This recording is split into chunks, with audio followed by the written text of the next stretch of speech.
Hello everyone, it is I, Mark S.W. If you're new to my channel, do please subscribe and hit the notification bell.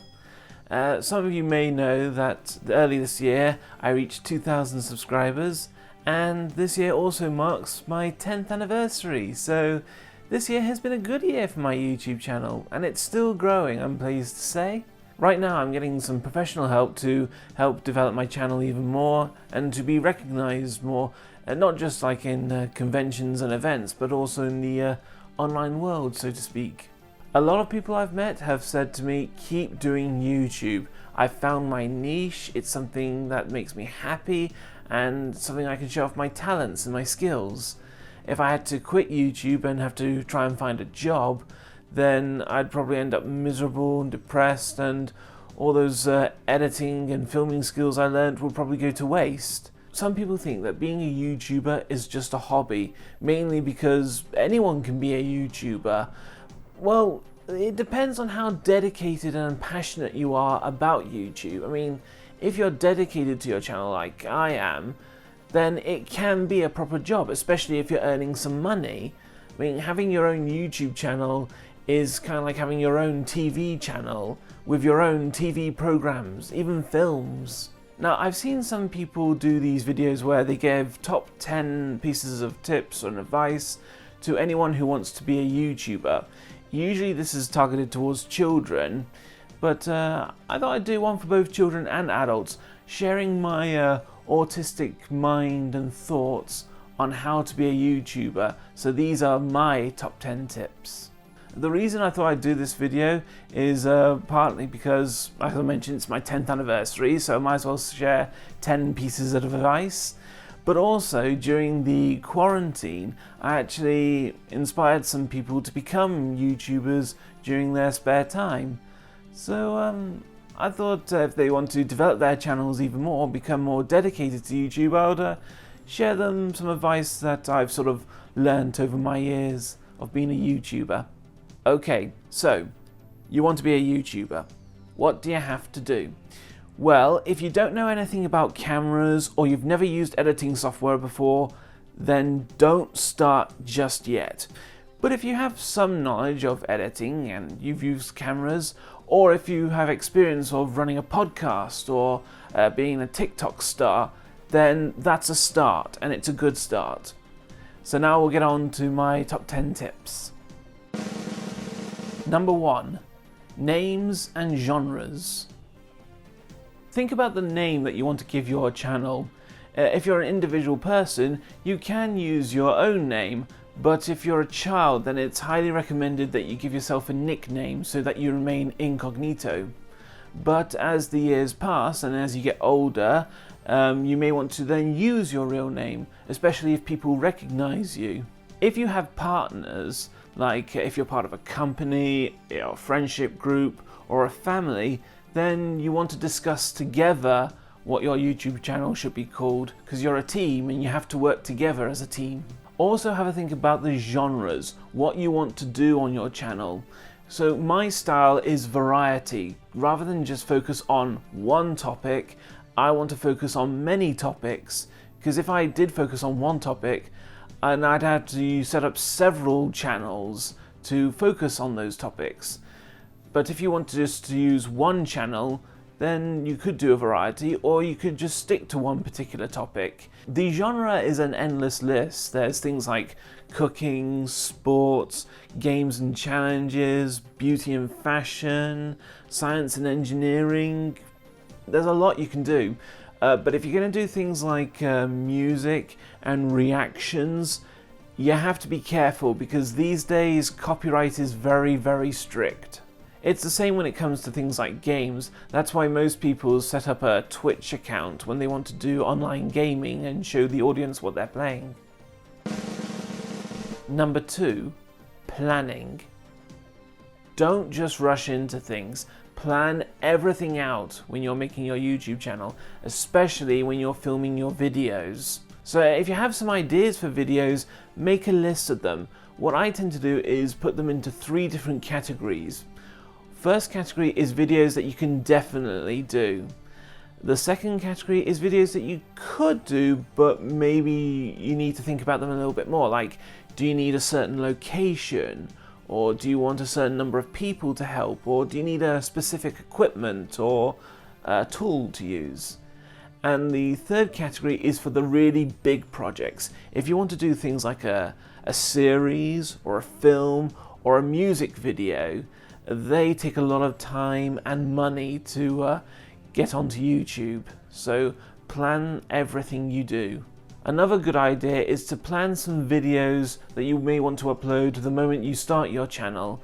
Like some ideas would be an ident video. That's sort of like, you know when you have a video or DVD, they usually have the logo of a TV company, like the BBC or ITV, Channel 4, whatever. So you may want to create something like that. And you may want to do an introduction video. Sometimes they're referred to as channel trailers. Just maybe a short video that talk about yourself and what your interests are and what your channel is going to be about, and share something that you feel very passionate about. Number 3, cameras and other equipment. Obviously, if you're going to start a YouTube channel, you need a camera. But this might not be necessary if you're setting up an audio podcast or doing computer animation. If you do have a camera, it doesn't matter what kind it is. If you're just starting out, some people use the camera on their phones, some people may have a real camera with them. But if you save up some money, then you may be able to get an up-to-date camera. And you may want to buy some more cameras if you want to do filming from different angles. iPhone cameras are good for filming in slow motion. And then you have some GoPro cameras, they're good for attaching to maybe a vehicle, or if you want to do some underwater filming. And if you save up even more money, you can then get some equipment that could help with your filming. Like, for example, lights, so we can actually see you, or a microphone, so you can hear me, and you can't hear the traffic outside my house. Number 4, editing and creativity.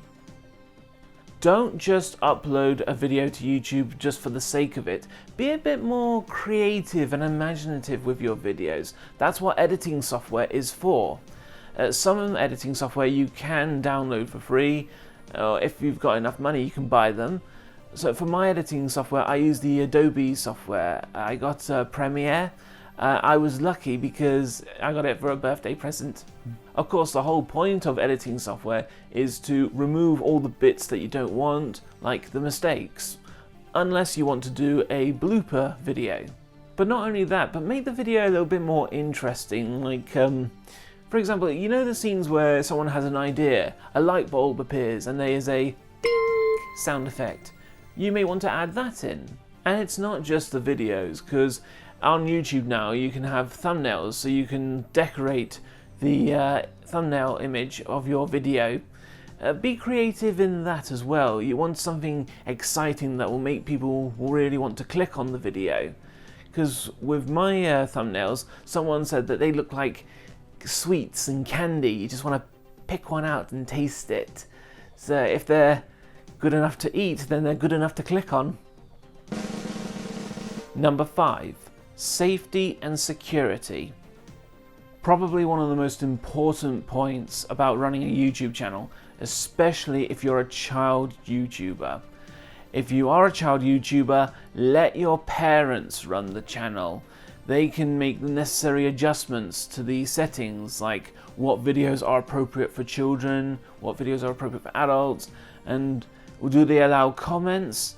And if so, what words have to be filtered out? But once you're old enough and you've seen how YouTube works, then you can take control of your own channel. There is one golden rule about being a YouTuber. Never reveal your home address. Now, if you run a business, like a shop or a museum, that's different. You are allowed to show that address because people will want to come and have a look. But home addresses, personal addresses, no, never reveal them. They are private. Which is why I recommend this. If you like Halloween and you do like trick-or-treaters coming to visit you, then wear a mask to protect your identity. That way they can't say, oh look, it's YouTuber, what's his name or what's her name? So protect your identity, that's important. Now, some YouTubers have been careless and their private information has been leaked out. So if you do become a YouTuber, do be very careful. Try and keep your personal and private life safe and protected. Number 6, growing and marketing. As well as a YouTube channel, set up other social sites like Facebook, Instagram, Tumblr, and Twitter, providing Twitter hasn't closed down considering what's going on at the moment. Also, if you specialize in YouTube Shorts, then you may want to also set up a TikTok account so you can re-upload your shorts. And it might be wise also to have a Linktree site. It's one of those sites that sort of shows all your social links, puts them all in one place, and it's easier for people to find you. Also, at some point in the future, if you become more successful, you may want to set up a website for yourself. And if you're even more successful, you may want to sort out selling merch. Usually the common merch YouTubers sell are t-shirts and hoodies, accessories like keychains, and sometimes they do like beauty products or maybe some food products. And they also do books and toys. It depends on what you can make. Keep looking for other social sites that could be useful. Sometimes marketing can be difficult, I admit, especially from a business point of view, but it's a well-known fact that the more you market, the more you get yourself out there, the more your audience will grow, you'll get more subscribers. It is worth it in the end.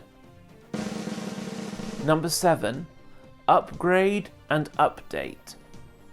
As time goes by, things change, especially on YouTube. I mean, in the old days, they used to have a star rating system, but then they changed it to thumbs. Personally, I prefer the stars. Also, before we had the thumbnails and the little information box thingy that appears there, they used to have these little boxes that you could draw, and you could put whatever link in those boxes to lead people to a channel or the new video. The point is, try and stay up to date with every update YouTube makes, including whenever they redecorate their pages, even if you don't like it. But of course, when there's updates, upgrades will be required. One of course the biggest upgrades is that if you make lots of videos and if you get a certain number of requirements, you can start earning some money for your YouTube channel. And of course, as I mentioned, with cameras and other equipment, if you save some money, you can upgrade your equipment. You can have better lights, better microphones, and of course a better camera so you can take better quality video. It's also the same for editing software, but if you do think about getting up-to-date editing software, you may want to either upgrade or buy a new computer, one that can handle up-to-date software. If your videos start off this big, then if you upgrade and update, they can turn out this big, or this big, or this big. Okay, that's too big. Number 8, connecting and collaborating. Be sure to check out other YouTubers, especially if they have the same interests that you have or they're doing the same things that you're doing. You could even look for maybe something that you have in common, like maybe you have the same disabilities.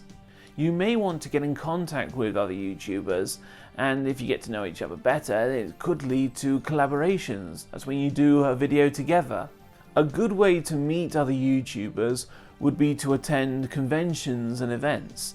I'm not just referring to YouTube events like VidCon and Sitsi, but any special event or convention like a Comic-Con event or a disability event like the autism show I went to this year.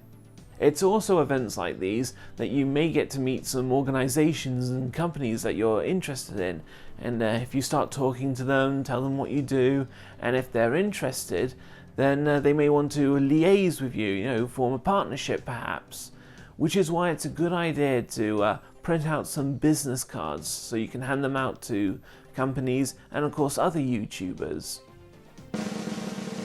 Number 9, patience and dedication. It takes time to be recognized on YouTube, and of course if you want to be a famous YouTuber and be up there with all the big shots, it takes even longer. Some people do become YouTube stars in just a few weeks, but it would take very special videos to do that. But as long as you don't give up, as long as you're creating videos and uploading them, your day will come, you will be shining. And that's when being a YouTuber will turn from hobby to actual work. Some YouTubers have a schedule and some don't. With me, I upload once a month, twice if I get lucky, and shorts whenever I can. With you, you don't need a schedule if you don't want to, but little advice, if you stop uploading after several months or even years, then you could lose your audience. I've seen some YouTube channels where they stopped uploading like 2 or 3 years ago, then they produce another video, but then they don't upload for another 8 months. Sometimes it's because these YouTubers need a break, and that's understandable.